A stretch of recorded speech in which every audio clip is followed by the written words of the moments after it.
faut que les pouvoirs publics comprennent qu'on ne peut pas se passer d'acier. Alors, ce n'est pas la peine de faire des grands discours sur la réindustrialisation de la France. S'il n'y a pas d'acier, il n'y a rien, on ne fait rien. Donc, un. Deux, on a déjà beaucoup donné, beaucoup donné à tous ces gens qui se sont appropriés, ça s'appelait comment avant, Usinor, non? Usinor, hein, voilà, Arcelor après, on nous avait dit, oh, ça va être l'Airbus de l'acier, je m'en rappelle, comme si c'était hier. Monsieur Mélenchon, qu'est-ce que vous répondez au PDG de l'entreprise d'ArcelorMittal qui dit la nationalisation ne va pas régler le problème de la concurrence déloyale? Ah ouais? Je lui réponds qu'il ferait bien de s'occuper de ses affaires ou de s'occuper sérieusement de ses affaires. La France ne peut pas se passer d'acier. S'il a une autre solution à nous suggérer, qu'il le fasse. Qu'il nous dise qu'est-ce qu'on doit faire, qu'est-ce qu'on pourrait faire d'autre. Mais il ne propose rien. Il prend 300 millions et il ne paye pas un rond d'impôt. Gaëtan, le secrétaire général d'Arcelor Dunkerque. Salut, ami. Bonjour, comment tu vas? Écoute, c'est une journée marathon aujourd'hui. Et moi, les traites qui sont pour détruire le monde ouvrier, moi, je demande qu'ils sortent de l'Assemblée nationale et qu'ils viennent nous voir. Voilà. Parce que l'intérêt d'aujourd'hui, un projet de loi porté par LFI, mais qui est transpartisan, il faut être clair, il est transpartisan. Moi, je vais être clair, j'ai besoin des LFI, j'ai besoin des socialistes, des écolos, j'ai besoin de la droite, de tout le monde. De tout le monde. Parce que si demain, il n'y a plus d'acier en France, pour moi, l'acier, c'est un bien commun, c'est clair. Pour moi, l'acier, c'est comme l'eau et l'électricité. Si demain, il n'y a plus d'acier, notre souveraineté industrielle va tomber et nos industries vont tomber. Voilà. C'est clair. Donc, moi, ce que je demande, c'est que les députés qui veulent voter contre ou bien tout faire pour bloquer le bordel, nous, ce qu'on demande, les salariés du Nord, parce qu'on est petit village gaulois de la France, moi, le truc que je demande, c'est qu'ils viennent nous voir. Parce que nous, on ne représente pas 80 000 salariés, on représente 80 000 familles. Voilà. C'est tout ce qu'on demande, qu'ils viennent nous voir. Parce qu'on est une entreprise qui gagne de l'argent, on n'est pas une entreprise qui perd de l'argent. Voilà. Mais on n'est pas assez rentable aux yeux du banquier Mittal, parce que Mittal est un banquier. Mittal n'est pas un industriel. Mittal a pillé notre savoir-faire. Voilà, c'est un businessman. En 2006, et je peux vous le dire, les journalistes, je vais vous garantir, ces 20 ans en France, il ne les fêtera pas. Voilà. Ces 20 ans, il ne les fêtera pas. Voilà. C'est tout ce que j'ai à dire. Non, mais moi, je suis complètement d'accord avec ce que vous dites, y compris le début, parce que c'est vous qui avez raison. Il faut que tout le monde s'y mette. C'est plus une affaire d'étiquette, là, à cet instant. S'il n'y a pas d'acier, il n'y a plus d'industrie en France, point final. Et vous avez bien fait de rappeler que c'est une entreprise qui rapporte de l'argent. Parce que ce qu'ils essayent de faire croire, c'est que c'est un canard boiteux qui ne fonctionne pas. C'est pas le cas, on est bien d'accord. Hein. 2021, 2022, 2023, rien que la société, je ne parle pas des autres sociétés Arcelor en France, rien que la société ArcelorMittal France a gagné en bénéfice 1,2 milliard d'euros. Et combien ils ont payé d'impôts? Et quasiment rien, parce que c'est des holdings qui sont au Luxembourg. Voilà. Et ils te remontent. Ils sont responsables dans tout ça. Ils sont complices, tout simplement.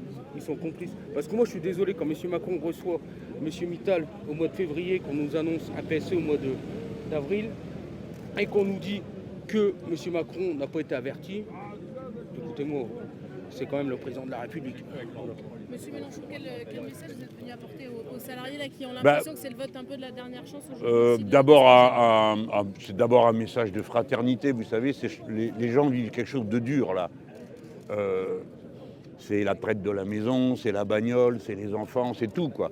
Et l'avenir comme ça suspendu à un fil. Et puis après, je sais aussi qu'ils sont très en colère parce qu'ils connaissent la réalité. La boîte est profitable, elle gagne beaucoup d'argent, l'acier est indispensable, donc c'est pas de mal à veille qu'on va s'en passer. Et on ne comprend pas la décision qui est prise, qui est en train de se profiler, parce qu'ils avancent à petits pas, mais on a compris. C'est d'autant plus insupportable, puisqu'il n'y a pas de raison objective pour que ça se passe comme ça. Voilà. Et moi, je suis scandalisé en tant que Français et parlementaire ou tout ce que vous voulez, parce que Mittal s'est rempli les poches, continue à le faire, à des super profits, et ils font remonter tout ça, et par des artifices divers, eh bien, c'est un détournement fiscal majeur. Mittal n'a pas payé d'impôts, c'est incroyable, vous venez d'entendre la somme qui vient de vous être dit pour le dernier exercice, plus d'1 milliard. 0 impôt là-dessus. Moi, je pense que, vous savez, maintenant, il y a plein de gens qui ont compris. Il y a eu un moment d'illusion sur le libéralisme, tout ça, on baisse les prix du travail et ça va aller mieux demain. Tout le monde s'aperçoit qu'en réalité, on est détruit. Et là, franchement, il faut qu'il y ait une prise de conscience de l'importance de certaines productions. Pas d'acier, vous n'avez plus aucune production possible dans le pays de dizaines d'articles de produits. Et surtout, si on veut créer de nouvelles choses, faire de l'innovation, on a besoin des aciers. La nationalisation, Déjà que la propriété leur échappe, que si elle revient à l'État, déjà au moins on sera servi avec les bénéfices qui seront donnés, puis on arrêtera le PSE et tous ces plans de liquidation. Comment ose-t-il parler de concurrence déloyale? Bien sûr qu'elle existe, la concurrence. Il n'y est pour rien, lui. C'est eux qui créent, je vais être clair avec vous, c'est ArcelorMittal qui crée la concurrence déloyale avec son acier indien et brésilien. Voilà. En fin de compte, ils sont arrivés en France, ils ont pillé nos brevets, notre savoir-faire, et maintenant ils sont en train. Le premier PSE, c'est transférer nos matières grises, nos cerveaux en Inde majoritairement. Ils sont en train d'investir massivement au Brésil, en Inde et aux USA. Voilà. Et on sait très bien ce qui va se passer. C'est la fin. Donc si aujourd'hui, les députés, là, ceux qui représentent le peuple, il faut qu'ils prennent leurs responsabilités. Que ce soit les socialistes, les autres, la droite, tout ça. Maintenant, c'est clair. On veut quoi? Tout le monde parle. Il n'y a aucun groupe politique qui ne parle pas de souveraineté nationale. La souveraineté nationale, c'est aujourd'hui, c'est une étape. Parce que si nous, aujourd'hui, on réussit, ça sera une étape, et ça sera un exemple pour essayer de sauver ces centaines de boîtes qui vont peut-être fermer l'année prochaine. Justement, M. Lachaud, vous créez une journée houleuse à l'Assemblée nationale. On sait que ce texte va avoir du mal à passer, notamment avec de nombreux amendements qui ont été déposés. C'est vrai qu'il y a une tentative de blocage, mais moi, je ne perds pas espoir que ceux qui le font comprennent que cette fois-ci, on parle de... C'est le jour où ça peut se régler. On peut régler une grande cause nationale. C'est ce que j'espère, voyez-vous, qu'ils iront au-delà du plaisir d'embêter ceux qui ont déposé le texte de la loi et de faire un petit cinéma autour. Et s'il vous plaît, qu'on n'attende pas minuit pour décider qu'on peut enfin voter. Il y a 15 lignes dans ce texte, c'est pas beaucoup, hein. Donc normalement, ça pourrait être une décision rapidement prise. Je pense que, comme ça vient de vous être dit, que c'est un dernier point de passage qui a une grande importance. Et dans l'affaire, le pays trouvera son compte. Ça ne va pas lui coûter un sou de nationaliser Arcelor.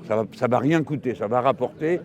Et il faut bien entendre la mise en garde qui vient de nous être faite. Mittal a aussi embarqué les brevets. Donc si nous ne nationalisons pas, il serait en état de nous empêcher d'utiliser les méthodes qu'on a utilisées jusqu'à présent pour faire l'acier en France, qui était considéré comme... Rappelez-vous qu'on était le numéro 3 mondial de l'acier. Il y a quoi? Il y a 40, 50 ans, c'est ça? En 2003, quand ils ont fait... Non, pas en 2003, en 2006, 2007, quand ils ont fait l'OPA, ArcelorMittal, un groupe européen, était leader mondial de l'acier dans le monde. Voilà, moi je parle du moment de la nationalisation, ça me revient maintenant. Tu as raison, bien sûr. Écoutez, on a nationalisé en 82, on est corps vivant aujourd'hui. Il y a eu des fermetures, tout ça, mais on est corps vivant. Si on nationalise aujourd'hui, on n'est pas reparti pour 1, 2 ou 3 ans, on est reparti pour plusieurs décennies. C'est-à-dire qu'on est reparti pour l'avenir de nos enfants, de vos enfants. Donc voilà, il faut prendre conscience de l'enjeu. Moi, j'étais à Denain en décembre 2024. Ça permet dans les années 80. Il y a quasiment 50 ans que ça ferme. Ils ne sont jamais relevés de la fermeture de l'acier à Denain. Donc demain, si Dunkerque ferme, si Florange ferme, ça va être un désastre industriel, social, économique. Je me répète, je ne représente pas des salariés, je représente des familles, pour nos familles. Voilà. Moi, je suis la 3e génération de l'acier. J'ai un grand-père qui est tombé dedans, voilà, qui est tombé dans l'acier liquide. Donc moi, je sais de quoi je parle. Voilà. Je sais de quoi je parle. Et je me répète une nouvelle fois, les députés qui vont dire non au projet de loi ou qui vont tout faire pour le bloquer, nous les invitons à venir nous voir, tout simplement.